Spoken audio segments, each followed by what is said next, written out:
Botar pra gravar. Papá, papá, papá, papá. Time! Começou esta aula. Vamos na luta, vamos lutar, vamos bater porrada, vamos no jiu-jitsu, vamos no ninjitsu, vamos no samurai, vamos no karatê, no judô, não importa, mas a gente vai terminar essa aula, a gente vai dar um ipom nessa aula. Vamos embora. Ai, ai, ô, Vitinha, mais ou menos. Aí lutar não, mas vamos lutar é bom. Deixa eu ver aqui o que eu quero da minha vida. Aqui, apresentação. Peraí que eu tô ignorando vocês, tá? Esse povo fica escrevendo e eu sou curioso, eu quero saber o que ele tá escrevendo. Ele tá falando mal de mim, provavelmente. Cadê a Vitória? Só tem Vitória.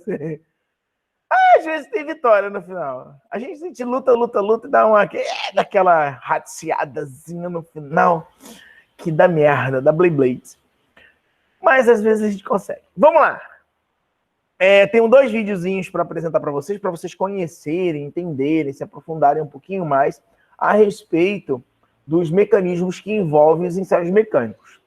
Tá? Lembra que na semana passada nós falamos sobre conceito de tensão-deformação, falamos sobre as deformações, como as deformações podem ser, se elas podem ser elásticas ou plásticas, né? Para isso, para saber se uma deformação é elástica ou plástica, ou passou por uma região elástica e foi para uma plástica, tá? O que você precisa, bebê? Você precisa fazer ensaios. Esses ensaios, eles podem ser de tração, compressão, cisalhamento, torção e flexão, e ainda existe um chamado de flambagem, tá? Eu não coloquei aqui porque vocês vão ver esse ensaio provavelmente em concreto, em sistemas estruturais 2 e 3, eu acho, vocês vão ver isso, e não é dessa matéria, né? Não cabe para essa matéria, tá? Então, só para vocês não ficarem assim, meu Deus do céu, ele não falou flambagem, ele não explicou sobre flambagem, meu Deus! Então, relaxa, tá? Que vai dar tudo certo, não é dessa matéria, e os professores de sistemas 2 devem explicar com certeza. Então, eles não conseguem dar continuidade à matéria deles. Então, falamos sobre tração, falamos como é o comportamento dimensional dos corpos quando sofrem tração, quando sofrem compressão, tá? Vimos aqui ó, que os materiais que sofrem compressão, geralmente são esses ensaios de compressão, são sempre feitos para corpos muito rígidos, né? Para, geralmente, materiais cerâmicos ou materiais muito duros, tá bom? Não cheguei a falar. Agora, falando agora, nesta aula, né, eu vou falar para vocês sobre o ensaio de cisalhamento e o ensaio de torção. Só vou comentar a priori, tá? Antes de falar sobre flexão. O que é o cisalhamento em si? Para vocês terem uma ideia geral. Cisalhar alguma coisa é como se eu tivesse um objeto, deixa eu ver aqui, ó, por exemplo, aqui tem esse caixinha de Benegripe aqui que me persegue. Ó, quando eu faço esse movimento aqui, ó que legal, ó. Pluft, tô abrindo, ó, eu não abri essa caixinha, ó, pá, rasguei a caixinha.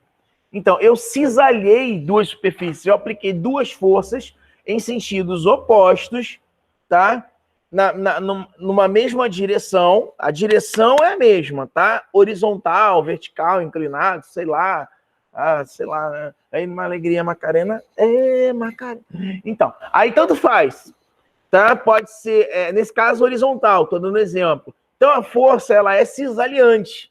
Esse cisalhamento, onde eu tenho uma força sendo aplicada numa direção e uma força sendo aplicada em outra. Se eu tiver um objeto, por exemplo, um pino, um parafuso, alguma coisa aqui no meio entre essas 2 placas, por exemplo, que estão sendo cisalhadas, né?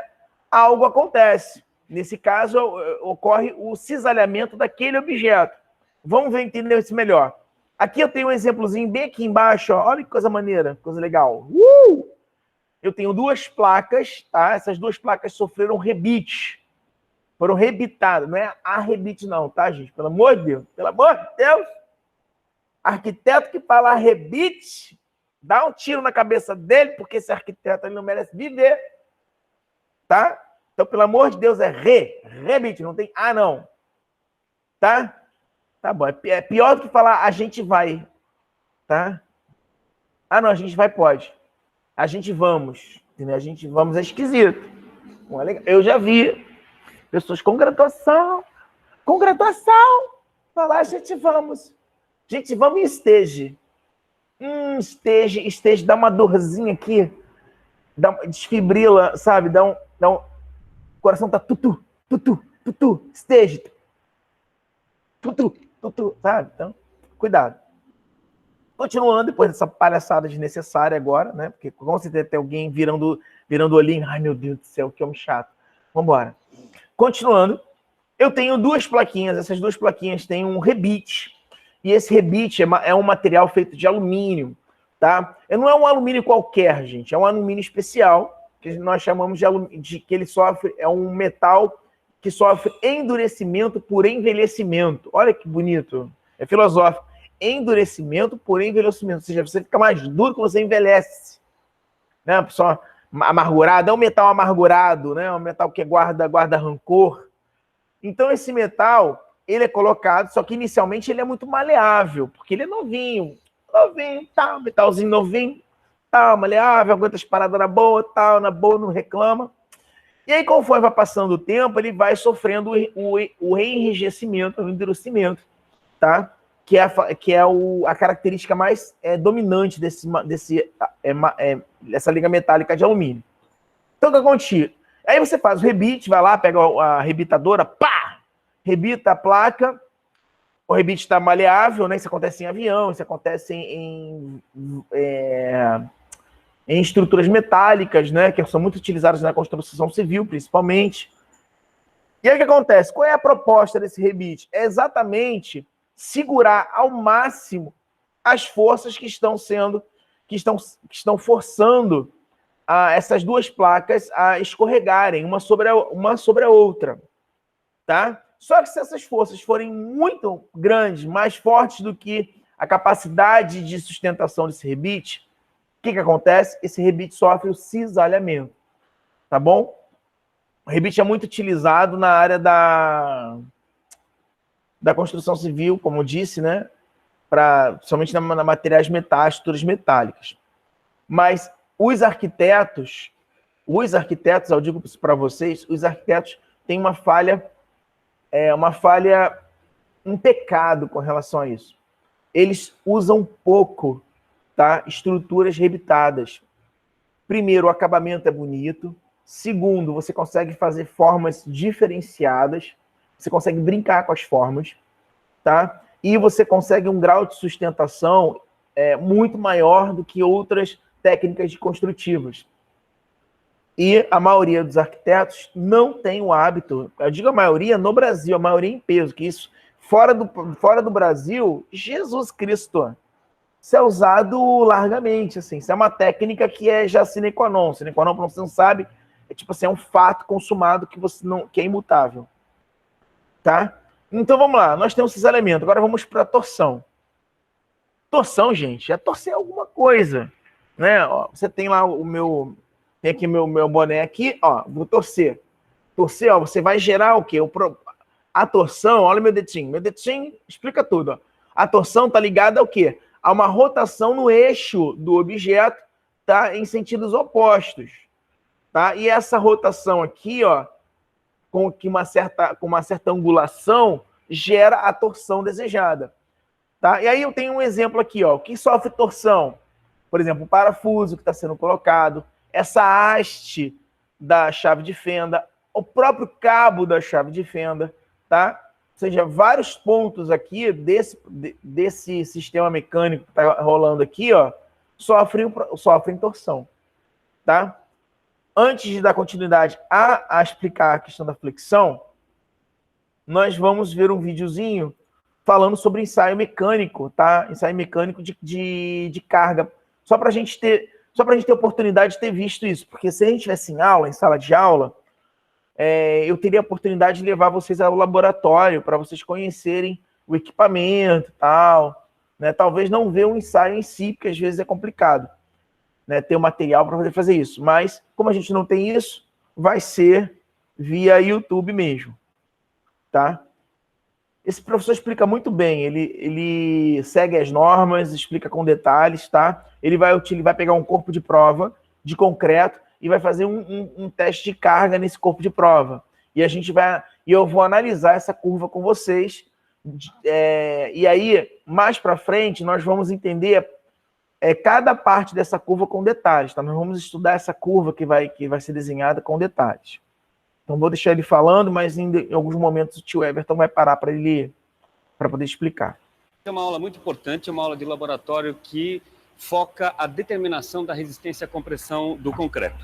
Esse é um ensaio padrão, um ensaio normalizado, que vai ser muito importante tanto para os estudos prévios de dosagem como para o próprio controle de qualidade do concreto.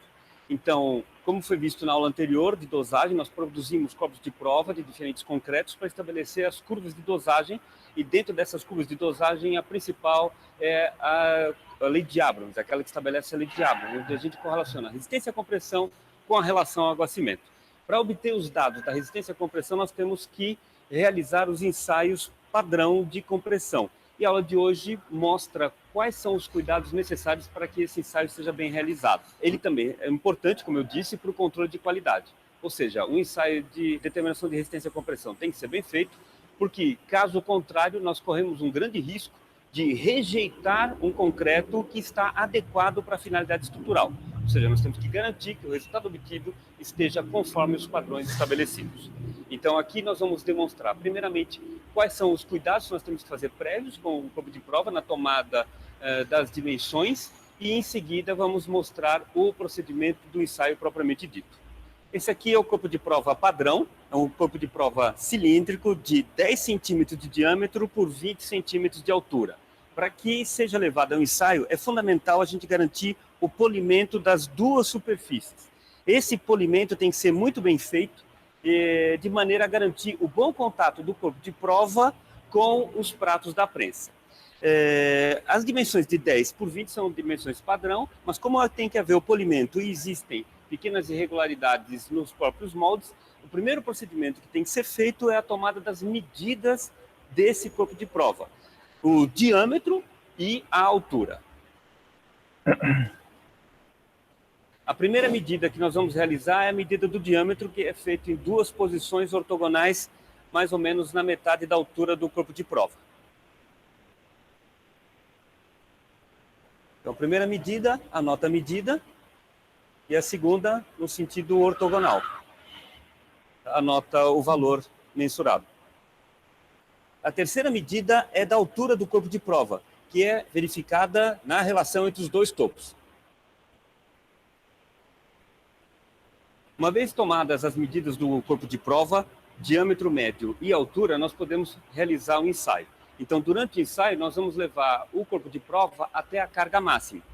A partir da carga máxima e do diâmetro médio, nós conseguimos calcular a tensão de ruptura do material, que nada mais é do que a carga dividido pela área da seção circular do corpo de prova. E se houver alguma alteração em relação à altura, existe um padrão da norma que estabelece qual que é a correção quando a gente foge da relação 2:1 de altura para diâmetro. Então, dando prosseguimento ao ensaio, o corpo de prova tem que ser posicionado na prensa, numa parte bem centralizada entre os dois pratos, para que o corpo de prova fique em perfeito contato com os pratos da prensa. Inclusive, nós temos que verificar ao final do ensaio se esse bom contato foi conseguido. O carregamento... Vamos lá, rapidinho, só para vocês entenderem. Vamos pensar como arquiteto, tá? Eu sei que eu não sou arquiteto, mas eu gosto de pensar como arquiteto para vocês entenderem o processo em si. Digamos que você é arquiteto, precisa fazer uma laje ou uma estrutura muito leve. Mas você precisa de um concreto com uma resistência relativamente alta. E isso é incompatível se você tentar fazer um concreto muito resistente, provavelmente ele vai ser muito pesado, a densidade dele vai ser muito alta. Então, qual é o seu problema? Eu preciso criar uma técnica ou desenvolver um projeto, alguma coisa, para fazer com que esse concreto seja mais leve. Exemplo 1, usar isopor. Não sei se você já sabe, mas existe a possibilidade de usar isopor. Você pode usar, sabe as bolinhas do isopor? Então, isso é vendido, tá? Isso já é vendido e aplicado na área da construção civil, tá? Onde essas bolinhas são misturadas no concreto para tornar esse concreto mais leve, tá? Ou seja, você tem as características mecânicas da resistência mecânica do concreto em si, mas ao mesmo tempo você tem a pegada da leveza do concreto, ele se torna mais leve. E aí você tem como aplicar isso na área da construção civil, diminuindo a carga própria da estrutura, tá? Isso é um exemplo. Aí, você fez lá, você imaginou, eu quero assim, quero ter, fique leve, com esse peso aqui, que é a carga dessa laje, ou dessa estrutura em balanço, desse pilar, ou seja lá o que for, tem essa massa, porque vai sustentar tal coisa, nananã, enfim. Aí viaja na maionese junto comigo. Vai ser uma escada que é assim, assim, assim, então ela precisa ser leve, porque ela vai estar não sei aonde, não. Aí você pensou, vou colocar isopor, porque na literatura, e eu sei que se aplica isopor. E aí você diz qual é a porcentagem de isopor que você precisa em relação ao concreto. O que a empresa de concreto vai fazer? Ela vai fazer o concreto, e aí o tecnologista de concreto, que é tipo esse coroa aí que tá fazendo, ele vai analisar através de corpos de prova. Ele vai gerar vários corpos de prova e vai fazer um teste de carga para saber se aqueles corpos de prova correspondem à carga mínima necessária, tá? Para que ele possa sustentar aquela estrutura com isopor. Eu não quero isso, eu quero sisal ou fibra de coco, fibra de sisal, ou então capim-limão, ou capim, tem outro tipo de capim também que eu esqueci o nome que eles usam muito para isso, ou então fibra de aço inoxidável, tem fibras, tá?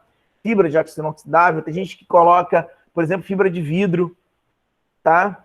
No concreto. Para quê? Essas fibras, na verdade, é para aumentar a resistência mecânica do concreto. Digamos que é um sistema que vai sofrer oscilação. Você está fazendo uma laje, onde em cima vai ser uma academia, por exemplo. Então você quer que haja absorção do impacto, tá? Você haja esse movimento, porque vai ser uma academia, o nego vai estar jogando halter no chão, ou então vai estar dançando, fazendo sei lá o quê. Uma academia, um exemplo, ou um salão de dança. E aí você tem que gerar o quê? Você vai inserir nesse concreto fibras, tá? Isso tudo, gente, quem dá a ideia é o arquiteto, bebê. O engenheiro estrutural, ele só vai, rabiscar e dizer, tem que ser 20 megapascal, 40 megapascal, e o arquiteto vai ter que se virar. Aí ele vai pedir pro tecnologista de concreto fazer lá o traço e mandar para a concreteira. A concreteira vai fazer o traço, ele vai pegar as amostras com os corpos de prova e vai fazer os testes de corpo de prova para saber se está dentro das condições do que o engenheiro estrutural, né, o calculista, né, previu ou quer, ou precisa. Tá? Então é isso que acontece. Essa é a necessidade desesperadora de fazer análise concreta. Porque o concreto, ele não é aquela coisa bonitinha, Ctrl+C, Ctrl+V, que já chega lá na obra. Não, bebê. Você tem que pensar no traço, pensar em todo o processo em si. Não sei se vocês já fizeram materiais de construção ou laboratório de materiais de construção. Tá? Eu dou essa matéria, eu explico traço, a gente faz cálculo de traço, o pessoal, né, da arquitetura trabalha muito com essa questão do traço, de cálculo de traço de concreto, novas tecnologias de concreto, enfim, eu falo muito sobre isso. Tá? Se não tiverem feito esse período que vem eu estiver dando aula, se vocês quiserem, tá?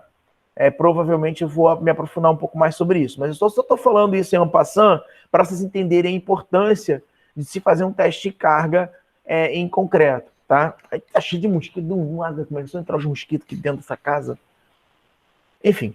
Então, aqui tem um equipamentozinho, na verdade, aqui dentro, né, tem um equipamentozinho que monitora, ele vai pegando a força com que essa prensa está colocando sobre essa superfície e vai jogando no computador. Esse computador tem um software que vai gerar uma curva de tensão-deformação. O quanto de carga ele suporta e o quanto que ele deforma, né? O quanto que ele comprime. Então vamos lá, deixa ele continuar falando.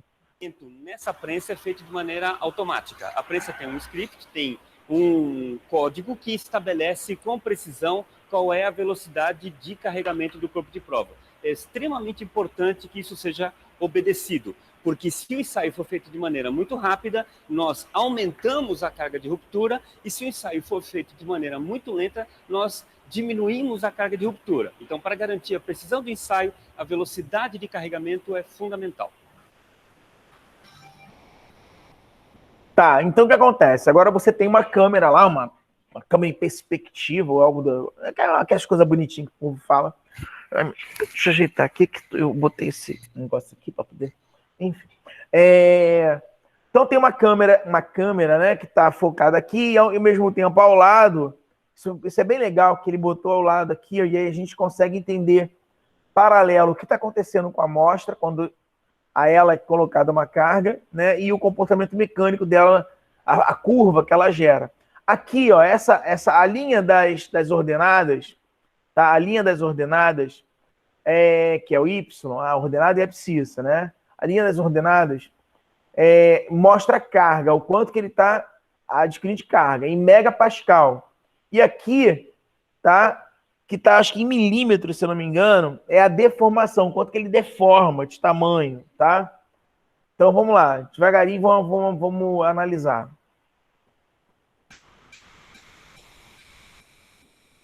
Se vocês conseguirem notar aqui, ó, já está aparecendo uma curva. Note que isso aqui é uma reta.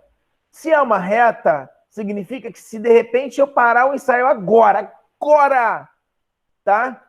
Matei. Acho. Enfim, eu sei, eu sou retardado. Para o ensaio agora, tá? Ela vai retornar às condições originais, ou seja, toda a energia que foi lançada nela retorna. É como se fosse, que a gente chama de região elástica, tá? É a curva que aí representa a fase elástica do objeto, tá? Onde a lei de Hooke atua. Então aqui, ó, é uma reta, tá? Enquanto eu tiver essa reta aqui, ó, é elástico.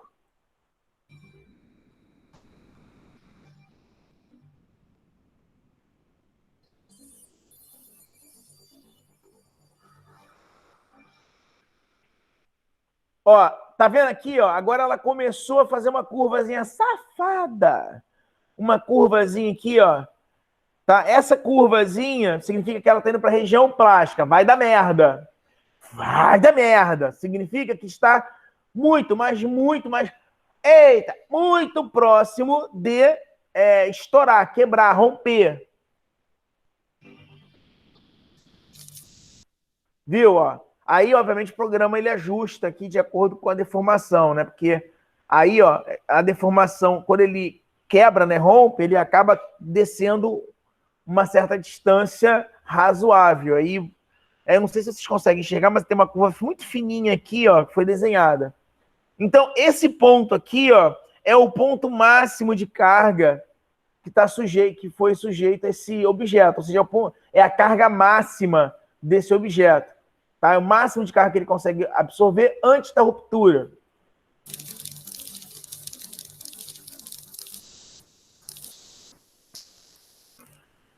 Tá, aí ele parou aqui, ó, parou o processo em si, né?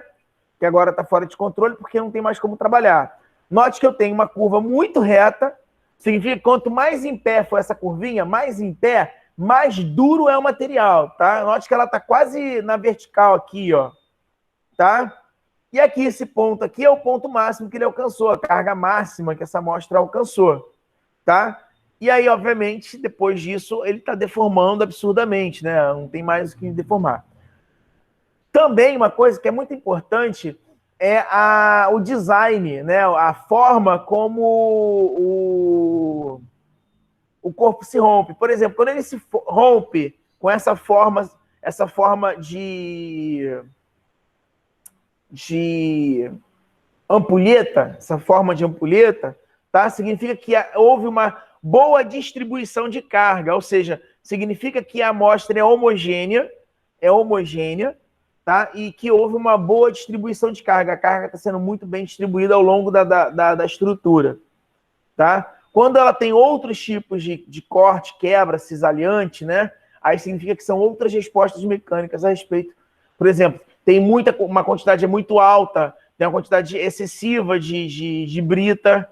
A brita, tem mais brita 1 e brita 2, brita com o tamanho está em excesso, o tamanho é grande demais, o tamanho é pequeno demais, para a relação de cimento, para areia, para o traço, e aí você tem design diferente. Geralmente, quando você tem esse tipo de comportamento aqui, significa que está redondo, tá? O traço está dentro do ideal e a distribuição de carga está uniforme.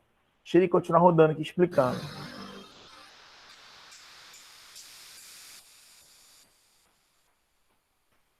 Então, esse corpo de prova mostrou o padrão típico da ruptura por compressão, que fica com essa forma de ampulheta, ou seja, um cone inferior e um cone superior, onde as tensões de salhamento foram as mais fortes que geraram a ruptura do corpo de prova. Aqui na parte inferior a gente consegue ver que ficou praticamente todo o círculo da área de contato. Nessa parte superior a gente percebe que houve uma ruptura, o que pode ser um sinal de perda de contato ou de concentração de carga. Então é sempre importante verificar como o corpo de prova rompeu para sempre tentar minimizar os riscos de indução de um resultado errado por má distribuição das cargas no corpo de prova. Toda a determinação da resistência à compressão do concreto é feita a partir de um exemplar. O exemplar significa que nós vamos ter que romper 2 corpos de prova. Então agora nós vamos partir para a ruptura do segundo corpo de prova, que é o gêmeo do que foi rompido anteriormente.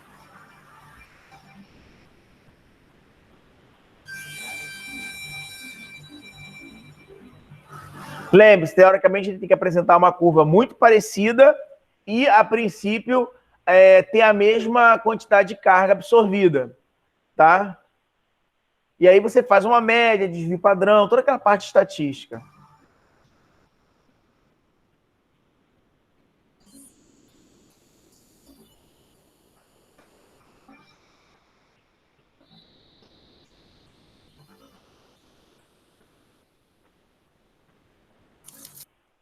Ó, deixa eu voltar só um pouquinho, porque eu tenho um negócio que eu não mostrei para vocês. Deixa eu ver se é aqui. É isso aqui. Um pentelésimo para cá. Peraí. Ai, caramba, é difícil, hein? Consegui colocar na...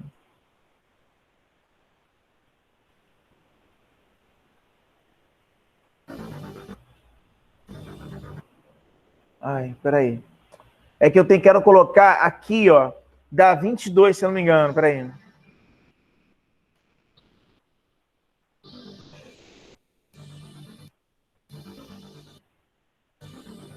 Eu sei, é chato. Ai! Ai, meu Deus. Diminui a velocidade do vídeo.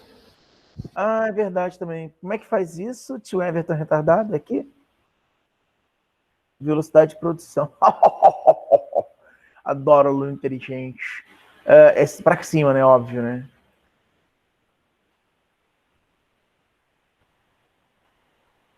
Espera aí. Só um minutinho, gente.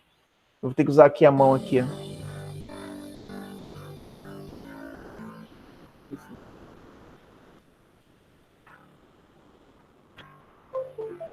Ah, eu não vi. Desculpa. Só um minutinho, gente. Então, é que tem alguém me atrapalhando aqui, que o pessoal tá me pedindo um negócio. Aí eu acabo tendo que atender duas coisas ao mesmo tempo. Perdão. Não vai. Não vai até aonde eu pensei. Eu acho que só vai até 16 mesmo. 16, acho que 16 é o ponto máximo. 16 é o máximo da curva. Tá, ó, 16 megapascal. Vamos voltar lá? Peraí. Agora vai fazer devagarinho. Peraí. Agora eu vou andar. Antes de romper. Aqui, ó. Vou rodar. Ó, 16 também, viu? Ó, o máximo que ele chega, ó.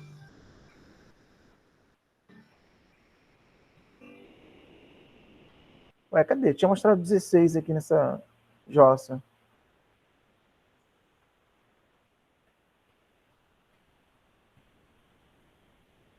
Eu acho que não é 16, não. Acho que é 13. Deixa eu ver. Não, é 13, né? O outro foi 13 também, não foi? Bom, enfim. Deixa eu voltar para cá. Não, ó, 14. Vamos ver o que aconteceu aqui. Vamos ver com o que o nosso amigo define.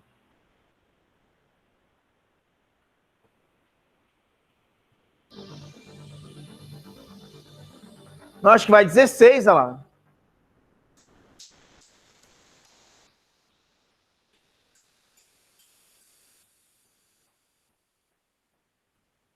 Finalizamos agora a segunda ruptura e o corpo de prova apresenta o formato esperado de ampulheta com os dois cones, o superior e o inferior, com as superfícies de ruptura por cisalhamento principal bem determinadas. Foi um resultado que eu creio melhor e a gente vai demonstrar isso apresentando os gráficos a seguir. Agora, tirando proveito que esse equipamento nos fornece as curvas de carga por deslocamento, nós podemos comparar os dois corpos de prova que foram ensaiados anteriormente. Então, aqui nós temos a primeira curva do corpo de prova que teve um probleminha de acomodação do topo com a prensa. Então, a gente percebe que essa aqui é a fase inicial de acoplamento da prensa, né? Note, eles são gêmeos, tá? Eles são gêmeos. Então, assim, é o mesmo material. Foi colocado no corpo, no molde, a mesma pessoa colocou no molde, é o mesmo material, tudo idêntico, tudo idêntico. Aí note que o preparo da amostra gerou um erro absurdo. Um chegou a 13, se eu não me engano, e o outro chegou a 16. De toque da prensa no corpo de prova, aqui a parte mais linear, onde o corpo de prova é efetivamente carregado, e a gente vê com uma inclinação menor do que o segundo corpo de prova. E esse primeiro acabou... Note que, olha só, a inclinação desse cara aqui é mais baixa. Significa que ele mostra, para quem analisa a curva, que ele é menos duro do que o outro. Mas como? Como que esse aqui pode ser menos duro que esse? Se são exatamente o mesmo material, só que colocado em dois corpos de prova diferentes. Entendeu? Passaram por todo o processo igual. Tendo uma carga de ruptura menor da ordem de 137 kN, o que vai nos dar uma tensão de ruptura de 17,4 MPa, mais ou menos. Já o segundo, que teve melhor condição de acomodação, então teve essa fase inicial de contato dos pratos da prensa com o corpo de prova, depois essa fase mais linear, mais aprumada, onde mostra um bom contato e uma carga de ruptura que superou o primeiro corpo de prova. Essa segunda carga de ruptura foi de 169 kN, o que nos fornece uma tensão de ruptura de 21,4 MPa. Ou seja, nós temos uma redução de 21,4 para 17,4 MPa com dois corpos de prova gêmeo. Basicamente, isso pode ser associado às dificuldades do contato dos corpos de prova com os pratos da prensa que não geraram uma boa distribuição dessa carga. Então, obtivemos dois valores de tensão, 21,4 e 17,4, e pela recomendação de norma, nós vamos desprezar o valor mais baixo, que é o resultado considerado mais defeituoso, e adotar o valor maior de 21,4. Então, com isso, nós temos a determinação da resistência desse concreto nessa idade de ensaio, que nesse caso foi 21,4 MPa. Show! Então, voltando para a aula agora. Uhul! Deixa eu ver se alguém perguntou alguma coisa, se alguém quer entrar. Tchu. Não, pelo jeito não. Cadê a Vitória? Não sei. Ah, tá, aquela minha pergunta. Desculpa aí. Perdão. Voltando para cá. Então, vamos para o ensaio de flexão agora. Então, nós temos os conceitos de tensão e deformação para flexão. Professor, para que eu preciso entender o conceito de flexão? Viga, bebê. Viga! Para que você possa calcular conceito de viga, conceito dessas coisas, né? Enfim, você precisa desesperadamente entender como é o comportamento de flexão dos materiais. Os materiais que são muito duros, né, como materiais cerâmicos, concreto, por exemplo, você só consegue sair através de dois ensaios práticos. Você consegue entender o comportamento mecânico através de dois ensaios práticos. Compressão e flexão. Compressão e flexão, bebê. Se material é um material extremamente rígido, extremamente duro, tem que ser por flexão ou compressão, tá? Vamos lá, vamos entender a flexão. A flexão, você geralmente precisa de, no mínimo, 3 pontos. Você pode ter flexão de 3 pontos ou flexão de 4 pontos. A flexão de 3 pontos, a gente vai trabalhar ou entender, por exemplo, o momento fletor, quer dizer, o quanto ele fleta, o quanto que ele faz barriguinha, tá? Isso é muito comum para viga. Por exemplo, você tem um hábito, você quer botar uma... Antigamente, 10, 15, 20 anos atrás, mais ou menos isso. Em Campo Grande, não sei se vocês conhecem Campo Grande, rolava o seguinte, o pessoal que se achava tipo pica das galáxias na área da construção civil, que não era nem engenheiro, eles começaram a comprar trilho de trem, tipo, para poder botar na coluna, substituir como coluna, trilho de trem. Até aí, show de bola. Só que os caras achavam assim, é um trilho, pelo amor de Deus, né? Já pegou um trilho de trem? Já olhou um trilho de trem? É um inferno, né? Que negócio é rígido pra caramba. Só que, Pepe, se você pegar um objeto, por mais rígido que ele seja, quanto maior a sua extensão, ele se torna flexível. Por exemplo, pega uma barra de ferro, tá? Pequenininha, é óbvio que ela vai ser... É quase impossível, humanamente impossível de você flexionar. Agora, pega essa barra de ferro de 10 metros, a mesma barra de ferro, só que em 10 metros, ela vai flexionar. Então, por mais que você colocasse trilho de trem, muita casa deu blade, deu merda, porque nem eu colocava umas distâncias de mais de 3 metros para o trilho, e o trilho, com o passado, naquele ano mesmo, com a laje, eu jogava laje em cima, jogava laje em cima. O que acontecia? Aquele trilho começava a fletar, né? Começava a flexionar, por motivos óbvios. Você tem uma carga central sendo aplicada e ele vai gerar flexão. Então, existem cálculos de flexão para que você saiba exatamente a distância do vão, tá? Ou seja, você não pode simplesmente, no achismo, no olhômetro, deixa eu ver, o vento está batendo sudoeste. Eu acho que 3 metros dá. Não é bem assim que funciona, tá? Existe toda uma matemática envolvendo a viga em si, tá? A quantidade de ferragem que você vai colocar, a amarração da ferragem, o traço do concreto, as dimensões daquela estrutura, tá? E o vão. Tudo isso aplicado com entendimento antecipado da flexão, do conceito de flexão. Então, uma característica bem comum para a flexão é o seguinte: em cima ou embaixo, tanto faz, é porque aqui no caso tá fazendo carinha sorrindo, tá? Se tivesse carinha triste, seria embaixo. Mas olhando a carinha sorrindo, tá? Em cima aqui, ó, que é menor, né? Que o raio é menor, né? Que o círculo é menor, tá? Ele sofre compressão, ele está sendo comprimido. E na parte de baixo do sorriso aqui, ó, ele tá sofrendo tração, ele está sendo tracionado. Então, toda vez que uma viga ou uma estrutura ou um objeto ele sofre flexão, o lado que tiver, nesse caso, ou para baixo ou para cima, não importa, né?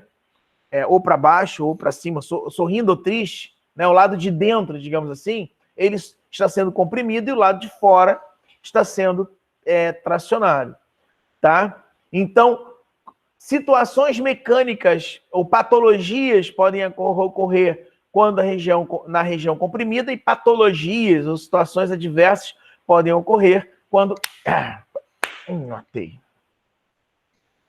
Podem ocorrer na parte que está sendo tracionada, a parte de baixo, a parte externa, tá? Aí vocês podem ver aqui, ó, tem uma placa de circuito integrado, tá? Que também é feito, né? Geralmente pega lá, sei lá, de uma saída lá, de um lote de 1000 placas, eles pegam 10 placas e fazem teste de flexão, ensaio mecânico, para saber se aquelas placas estão de acordo, né? Dentro do padrão estabelecido pela empresa ou pelas normas técnicas do país, tá? E assim por diante. Então, aqui, ó. Ah, isso também acontece em viga em balanço, tá? Viga em balanço, que é pensar aí numa... Eu falo viga em balanço, mas eu sempre esqueço. Ai, meu Deus do céu, qual é o nome de uma estrutura que é em balanço, gente? Meu Deus do céu. Marquise. Marquise. Por que eu esqueço o nome de Marquise? Eu tenho um problema. Eu sempre esqueço esse nome, eu não sei porquê também. Eu acho que na minha reencarnação passada deve ter caído uma Marquise na minha cabeça. Eu traumatizei. Você faz toda assim. Cara, eu não sei por que eu esqueço o nome. Que droga. Inferno. Eu acho que eu vou tatuar no meu peito Marquise para ver se eu lembro. Enfim. Então, como eu mostrei para vocês, ó, nós temos ensaio de 2 pontos e ensaio de 3 pontos. De 4 pontos. Ensaio de 3 pontos e ensaio de 4 pontos. Ah, mas 4 pontos por quê? Porque pode ser uma carga distribuída. Pode ser, por exemplo, uma caixa d'água. Pode ser, de repente, uma passarela onde pessoas estão passando. Tá? Pode ser alguma coisa aqui em cima, né? Pode estar sendo aplicado, e nesse caso aí para você identificar uma carga distribuída. Nesse caso aqui é uma carga concentrada, né? Alguém em pé, um banco de praça, alguém sentado e assim por diante. Tá? Aqui, então vamos lá. Conceitos. Então, o ensaio de flexão, nesse caso, tem grande aplicação para materiais frágeis, ou seja, muito duro, né, com elevada dureza, como, por exemplo, aço fofo, aço de ferramenta, aço rápido, cerâmicas estruturais, como concreto, por exemplo. Pois esses materiais, devido à baixa ductilidade, que a gente vai falar muito sobre ductilidade, é a capacidade de amassar, né, de amassar. Imagina a ductilidade, capacidade de amassar. Ou seja, tem baixa ductilidade, não permitem ou dificultam a utilização de outros tipos de ensaios mecânicos. Para materiais dúcteis, esses ensaios não são utilizados, porque existem outros ensaios para ser utilizados. Torção, flexão, cisalhamento, tração. Então não precisa usar esses ensaios, é desnecessário. Bom, mas existem 2 variantes que são os ensaios de dobramento e de tenacidade à fratura, para materiais dúcteis, caso vocês queiram, que a gente não vai abordar. Eita. Aqui, ó, ainda dentro do ensaio de flexão. Deixa eu ver a hora para não me perder. 7h30, dá tempo, tranquilo. Vamos ver o ensaio de flexão. Aí, olha só, no ensaio de flexão, você consegue obter várias informações. Uma delas é o módulo de ruptura, a flexão, obviamente, módulo de elasticidade, módulo de resiliência, módulo de tenacidade, tá? Isso são todas as informações que você pode obter. E com isso, nós conseguimos ter uma curva, né, ó, que é carga sobre flexão, sobre flecha, deformação. O que é flecha, tio Everton? Flecha é a posição de onde ele estava, a posição para onde ele caiu, ele abaixou. Tá? Ele flexionou, ele estava aqui, flexionou. Essa distância de onde ele estava para onde ele flexionou, antes de romper, tá? Isso a gente chama de deflexão ou flecha. Tá? Ele estava aqui, aí caiu. Essa barriguinha, tá? É flecha. Se ele tivesse horizontal, essa barriguinha se chama esbeltez. Aí tá ligado à flambagem. Uma outra coisa. Tá? As dimensões da seção reta dele importa, tá? Vou mostrar para vocês que importa como. Olha só. Olha aqui esse desenho aqui embaixo, ó. Note que todos eles têm o mesmo módulo de elasticidade. O módulo de elasticidade é o grau de rigidez. Nós vamos falar pra caramba sobre isso aqui mais para frente. Provavelmente na aula da semana que vem. Então aqui nós temos o grau de rigidez, e que esse grau de rigidez impera uma lei chamada lei de Hooke, e que essa regiãozinha aqui é a região elástica. Significa que se eu parar exatamente aqui, ó, o meu ensaio de flexão, a minha viga ela retorna à posição original, como se nada tivesse acontecido. Mas note que o grau de deformação, tá, é maior quando a seção reta dessa viga é circular, ou seja, se a minha viga for circular, tubo. Imagina, você nunca... Quantas vezes você, arquiteto, já viu estruturas, designs, projetos onde a viga é tubular? Raramente isso acontece. Quando acontece, é um projeto muito específico onde a viga tem sustentação suficiente para isso. Mas geralmente não se usa viga tubular. E outra viga também que costuma não ser usada é a viga em Y, tá? Porque a viga em Y, ela tem maior rigidez. Dependendo da estrutura que você vai trabalhar, essa viga em Y ela pode rachar. Então, o que a gente procura? Note que a maioria das vigas, sei lá, acho que não... Eu vou chutar um número, eu acho que 90%, pelo menos, das vigas que a gente vê no dia a dia são retangulares ou quadradas. Por quê? Porque elas estão dentro desse intervalo aqui, elas estão no intervalo ótimo. Não é tão rígido assim e também não é tão flexível assim, tá? Ou seja, a dimensão da seção reta da sua estrutura, tá? Da sua viga, tá? Ela define o grau de flexão, quanto ele vai flexionar, tá? Isso aqui é uma continha, uma equação que a gente não vai trabalhar, tá? Isso aqui é só para mostrar para vocês que é o momento fletor, momento de inércia, tá? Isso aqui esse Y é a distância meia altura na vertical, tá? Do centro de gravidade ao ponto mais extremo do corpo de prova, tá? Só isso. Isso que a gente está calculando aqui é a tensão. Qual é a tensão aplicada, sabendo o momento fletor e o momento de inércia desse material e a espessura desse... Vocês viram, né? A implicância é minha.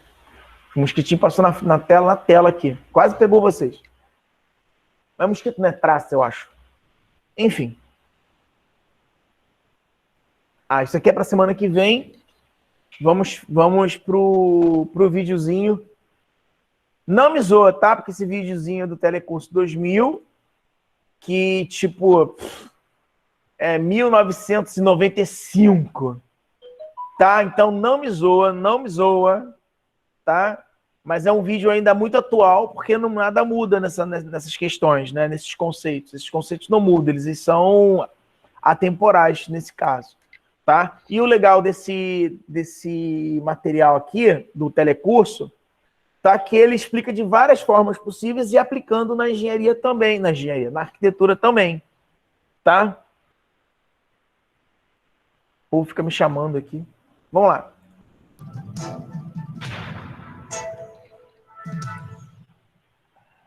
Atenção! Vai começar agora uma teleaula de ensaios de materiais do curso profissionalizante. Este módulo tem um total de 25 aulas. Hoje você vai assistir a teleaula número 8. Bons estudos!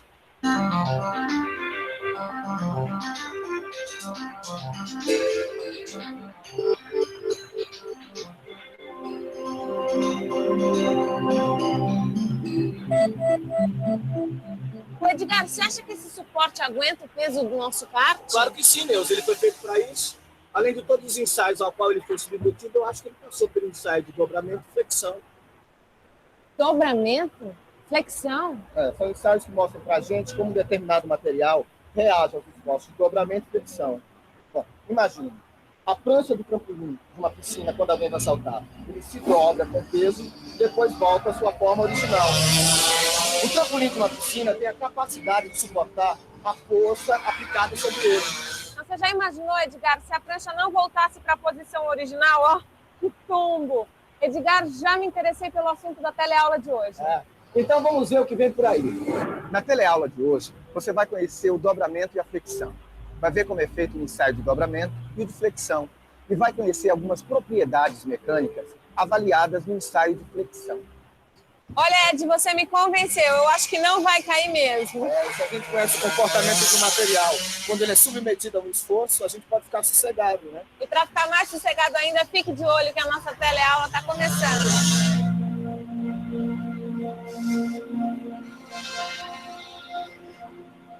Bom dia, Silvio.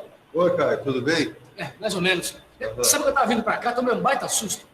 O ônibus que eu tava parando em cima do viaduto, eu senti que ele começou a balançar. Sabe o que eu achei que fosse cair? Ainda bem que balançou. Como assim, ainda bem que balançou, Silva? Isso que ele falou é importante, ele vai definir agora, mas eu vou explicar também. A gente tem o hábito de achar que algo está extremamente seguro ou firme quando ele está extremamente rígido. Isso é um erro, tá? Quando você tem uma estrutura com vão, ela precisa absorver energia e ela precisa flexionar. Ela precisa sofrer o processo de balanço. Se quem já pegou ali uma linha vermelha ou pegou alguma ponte, algum viaduto, e teve a oportunidade de estar em cima por algum motivo, você tem aquela sensação esquisita, né? Aquele de balanço, assim, de flexão. Isso tem que acontecer, porque se isso não acontecer, bebê, essa energia ela é lançada para a estrutura e gera trinca, fissuras e pode acontecer um rompimento catastrófico. Ô, Caio, se o viaduto balançou, é sinal que ele resistiu bem ao esforço feito pelo excesso do veículo. Isso daí tá com cara de ensaio de materiais, hein? E a gente vai ver esses ensaios hoje, da flexão ao dobramento. Aqui a gente vê um corpo apoiado em duas extremidades e ao lado, um corpo preso de um lado só. Os dois corpos estão sofrendo a ação de uma força F ou um esforço de flexão. Essa força está agindo na direção perpendicular aos eixos dos corpos. A força F leva uma região dos corpos a se contrair devido à compressão. Ao mesmo tempo, uma outra região se alonga por causa da tração. Entre essas duas regiões está a linha neutra, que mantém a sua dimensão inalterada. Quando a força provoca uma deformação elástica no material, então o esforço é de flexão. Agora, quando a força provoca uma deformação plástica, o esforço é de dobramento. Numa competição de salto com vara, por exemplo, você pode perceber que a flexão e o dobramento são etapas diferentes da aplicação de um mesmo esforço. A flexão está associada à fase elástica e o dobramento à fase plástica. Nós estamos aqui no Senai com o professor Ariel e ele vai explicar para a gente por que o ensaio de flexão é tão importante na fabricação de molas. É importante, pois no caso das molas planas, o principal esforço aplicado é justamente o de flexão. Você pode observar isso no feixe de molas de caminhões e de algumas picapes. O ensaio de flexão e o ensaio de dobramento utilizam praticamente a mesma montagem que é aplicada à máquina universal de ensaios. São dois roletes com diâmetros determinados em função do corpo de prova. Eles funcionam como apoios, afastados entre si a uma distância pré-estabelecida, e um cutelo semicilíndrico ajustado à parte superior da máquina de ensaios. E esses ensaios podem ser feitos nos corpos de prova? Eles podem ser feitos nos corpos de prova, preparados de acordo com normas técnicas específicas, ou em produtos. Ah, Edgar, eu não estou entendendo essa história, não, viu? Bom, Neuza, se você quiser, a gente pode dar mais uma olhada. Podemos começar pelo ensaio de dobramento. Ó, quer ver? Tenta dobrar essas duas barras. Uma de cada vez.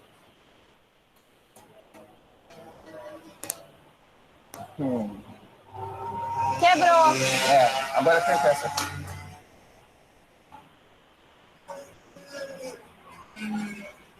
Essa aqui só dobrou. Viu o que aconteceu, Neuza? Ó, a barra de alumínio recozido você dobrou facilmente. Agora, a barra de alumínio entoado apresentou trincas e acabou quebrando. É isso que o ensaio de dobramento mostra pra gente. Uma indicação qualitativa da ductilidade do material. E como esse ensaio é feito? Para saber como ele é feito, a gente vai ter que ficar de olho.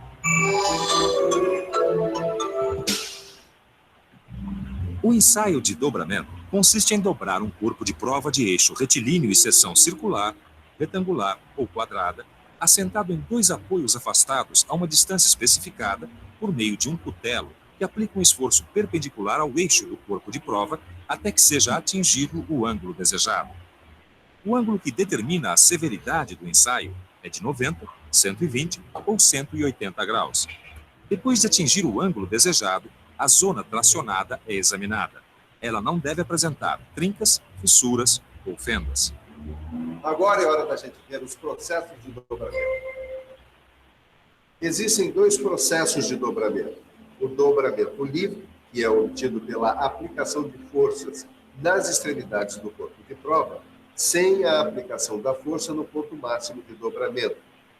E o dobramento semiguiado, em que o dobramento vai ocorrer numa região determinada pela posição do cutelo. Deu para entender tudo, senhor. Só não deu para entender onde é que é usado o ensaio de dobramento. Boa pergunta, Caio. Está aí uma coisa que a gente tem que ficar por dentro.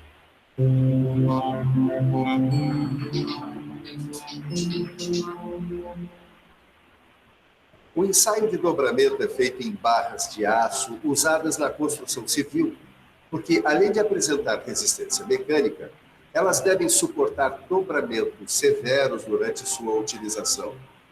O ensaio consiste em dobrar a barra até atingir um ângulo de 180 graus com um cutelo de dimensões especificadas. Na soldagem de materiais, o ensaio de dobramento também é muito utilizado. O ensaio é feito com corpos de prova soldados para qualificar soldadores e avaliar processos de soldagem mais adequados para uma determinada aplicação. Silva, agora que a gente já viu o dobramento, então se a gente desse uma boa olhada no ensaio de flexão, hein? Ele é realizado em materiais frágeis e materiais resistentes, como o ferro fundido, alguns aços, estruturas de concreto e outros materiais que sofrem um grande esforço de flexão. Imagina só, o esforço de flexão que tem que suportar uma ponte com aqueles carros passando em cima, caminhões. Não precisa tanto, cara. A estrutura e algumas peças de um kart também têm que aguentar um grande esforço de flexão. E como é que é feito esse ensaio? Ele é parecido com o ensaio de dobramento, Caio. Só que nele é usado um extensômetro na montagem do corpo de prova. O extensômetro é colocado no centro e embaixo do corpo de prova para fornecer a medida da deformação que chamamos de flecha. A flecha corresponde à posição de flexão máxima. Vamos falar agora das propriedades mecânicas avaliadas no ensaio de flexão. Bom, uma dessas propriedades é a tensão de flexão. Agora, para a gente entender como é que calcula a tensão de flexão, a gente precisa conhecer o momento fletor. Professor, será que dava para o senhor explicar para a gente o que é o momento fletor? Claro que eu posso. Imagine uma barra apoiada em 2 pontos. Se o esforço estiver próximo a um dos apoios, a flexão da barra será pequena. Mas se o esforço for feito no ponto central da barra, a flexão será máxima. Deu para perceber que a flexão da barra não depende só da força. Ela depende também da distância entre o ponto onde a força é aplicada e o ponto de apoio. A fórmula matemática para calcular o momento fletor no ensaio de flexão... Isso aqui a gente pode pular. A seção transversal. Professor, dá uma ajuda para a gente. Pois não. Observe bem. Se a gente aplica uma força sobre a tira deitada, podemos constatar que com um pequeno esforço ocorre uma grande flexão. Mas se eu simplesmente virar a tira, mesmo que você aplique toda a sua força, a flexão será... Lembra que eu falei? A dimensão da aplicação, ela é importante. Então, nesse caso aí, note que a forma como você aplica a força numa viga, por exemplo, tá? Dependendo da área da seção reta que você está aplicando, você vai ter uma resposta mecânica de flexão diferente. Praticamente nula. Esta propriedade que controla a deformação de acordo com a forma do produto se chama momento de inércia. Para cada formato, existirá um momento de inércia diferente. Caio, eu vou te mostrar algumas fórmulas, mas não precisa se preocupar em decorar, que elas estão lá no seu livro. E a gente nem vai usar elas, não vamos usá-las, pois, cadê aqui? Aqui. A de flexão são a flecha máxima e o módulo de elasticidade. Para calcular a flecha máxima, a gente usa... Também não precisa, formulazinha que assusta. Eu acho que daqui para cá ele só vai colocando fórmulas e aplicando exercício. Eu acho que a gente pode parar por aqui, sem problema algum. O que eu quero... Não é hoje não, isso é para semana que vem. Continuando. Vamos lá.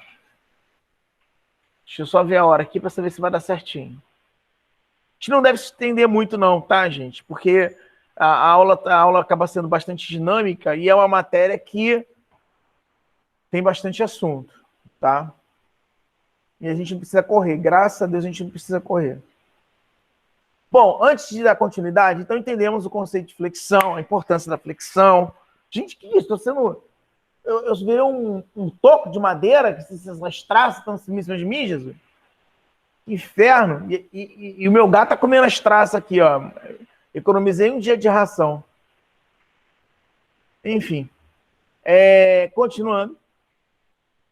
Vimos isso aqui, agora vamos para cá. Bom, vamos falar para falar do material, que acontece mecanicamente, lá dentro do material, a gente precisa entender como é que funciona. A gente precisa entender como que é microscopicamente lá dentro da estrutura. Os materiais, por exemplo, materiais metálicos, tá? Eles são montados como se fossem... Imagina um monte de bolinha de gude dentro de uma caixinha quadrada. Um cubo, caixinha cúbica. Uma caixinha deve ser cúbica. Tá? Aí tem um monte de bolinha lá dentro. Note que se eu mexer naquela caixinha, alterar alguma coisa, alguma dimensão daquela caixinha, as bolinhas de gude, elas vão se reorganizar. Tá? É mais ou menos o que acontece quando o material sofre algum tipo de deformação plástica.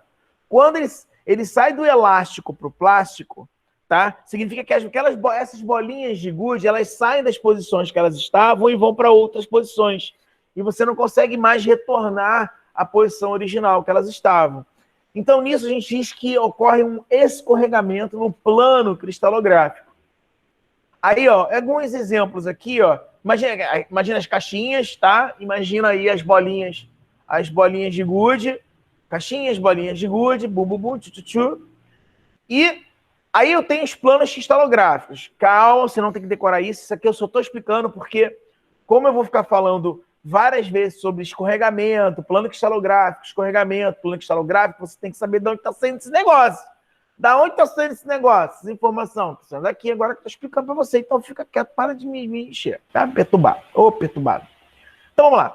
Aqui, ó, CFC. CFC é o nome da estrutura, tá? É como ela se comporta tridimensionalmente no espaço, tá? Os átomozinhos, tá? E essa estrutura CFC, que é cúbica de face centrada, ela é encontrada em materiais puros, tipo cobre, alumínio, níquel, chumbo, ouro, prata, ferro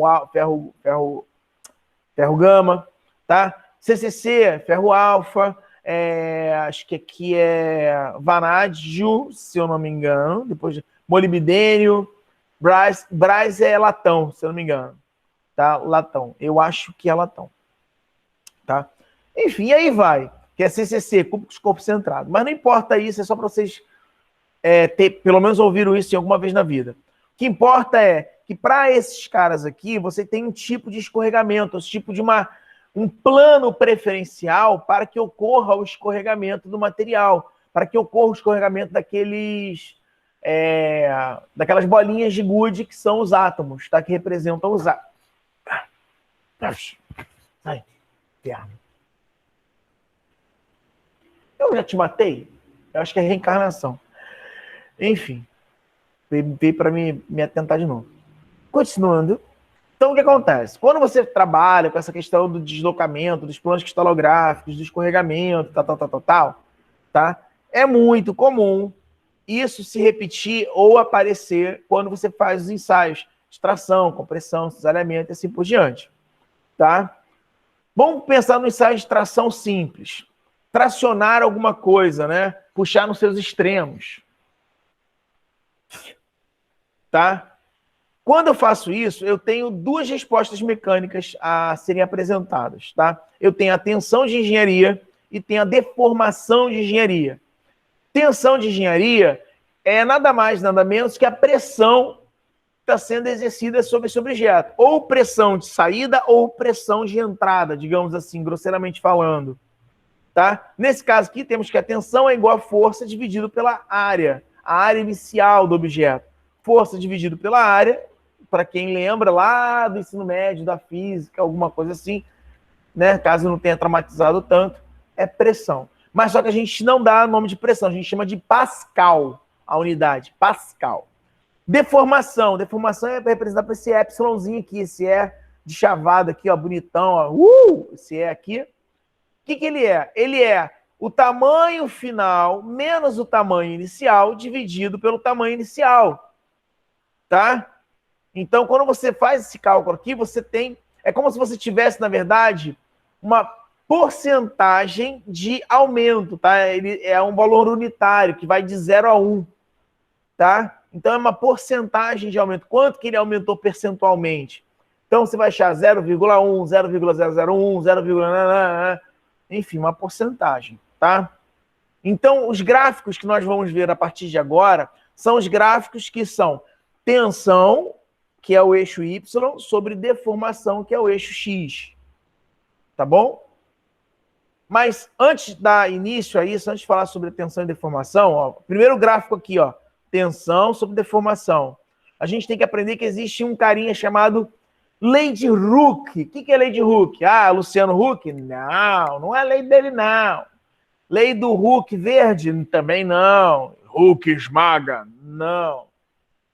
Não é isso. Na verdade, a lei de Hooke veio lá de 1676, tá? Pelo Hooke, que eu não sei quem era o Hooke lá.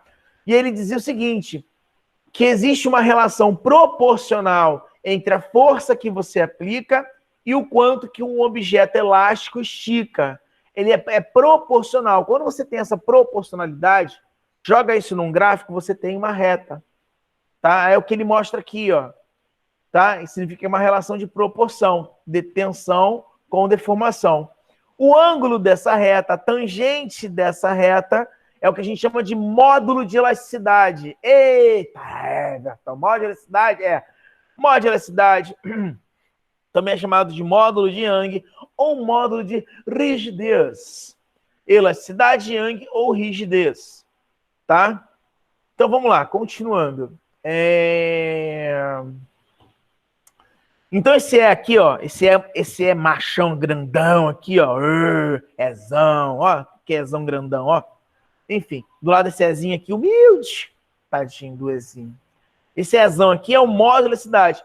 Quanto mais em pé estiver essa reta, quanto mais na vertical essa reta estiver, mais duro o material. Então, quanto mais para cima, mais duro. Quanto mais a reta estiver para baixo, tá mole, tá legal. Duro, mole. Duro, mole, tá?